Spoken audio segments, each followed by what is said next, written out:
il n'y en avait pas. Ça, c'est l'homme parfait. Mais vous savez quoi? Quand on parle de Jésus comme lion, Jésus comme serviteur, Jésus comme homme, et Jésus comme l'aigle que je vais terminer tantôt, toutes ces figures-là ne parlent pas seulement de lui, mais ça parle de lui et de nous. Pourquoi de nous?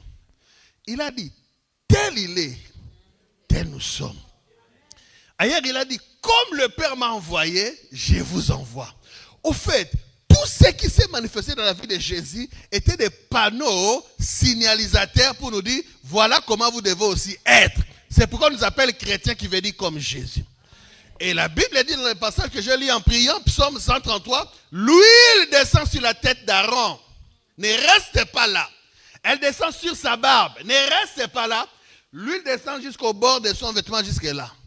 Qui est Aaron? C'est le souverain sacrificateur. Mais nous savons tous qu'il était le souverain sacrificateur de l'ombre. Parce qu'il entrait dans un tabernacle qui était fait de mains d'hommes. Que Dieu avait dit à Moïse de bâtir. Mais il y avait le véritable tabernacle. Lui, il est le souverain sacrificateur qui a traversé le tabernacle le plus grand, c'est-à-dire le ciel. Et il est entré là avec son propre sang.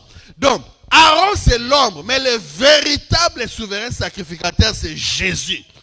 Alors, si l'huile royale doit tomber sur sa tête, elle ne reste pas sur la barbe. Elle descend jusqu'au bord de son vêtement. Qui est la tête? Il est la tête de l'église. Qui est le corps? C'est l'église.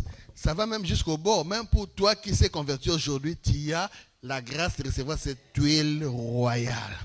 Ça veut dire le roi, c'est Jésus, mais c'est aussi toi parce que tu es de la famille royale. La Bible dit, il a fait de nous des rois et des sacrificateurs. Dieu s'attend à ce que tu ne pleures plus, tu ne gémisses plus, tu ne t'inquiètes plus, que tu n'aies pas main sur la joue, maladie. Il s'attend à ce qu'avec cette onction royale, tu ne donnes que des ordres. Premier ordre, va pour toutes les choses que tu ne veux pas voir dans ta vie, pour toutes les choses qui ne marchent pas, pour toutes les choses que le Père n'a pas semées. Dieu s'attend à ce que tu donnes le premier ordre, va, et ça va faire quoi? Ou bien le second ordre pour les choses que tu n'as pas, mais que tu regardes dans les catalogues de choses qui sont à ton crédit, que Dieu t'a donné, que tu ne vois pas, tu as le pouvoir de les commander à venir. Parce que nous appelons avec Dieu à l'existence des choses qui ne sont pas. Mais il avait l'onction des serviteurs, toi aussi, tu dois servir. Parce que le service te rend grand. Mais il était l'homme parfait, devient l'homme parfait. Devient cet employé qui ne vole pas pendant que les autres volent. Comment est-ce que les autres volent, ils changent de chiffres? Toi, les chrétiens, l'enfant de Dieu, l'intercesseur, le chantre et l'adorateur, tu changes de chiffres. Mais les jours où on t'arrête, c'est le nom et du pasteur Langa et des anciens de toute l'église qui est salie et le nom de Jésus. Comment tu peux baisser ta culotte devant un homme ou une femme qui ne t'a pas marié? Mais c'est un péché. Non, ce n'est pas l'image de l'homme parfait.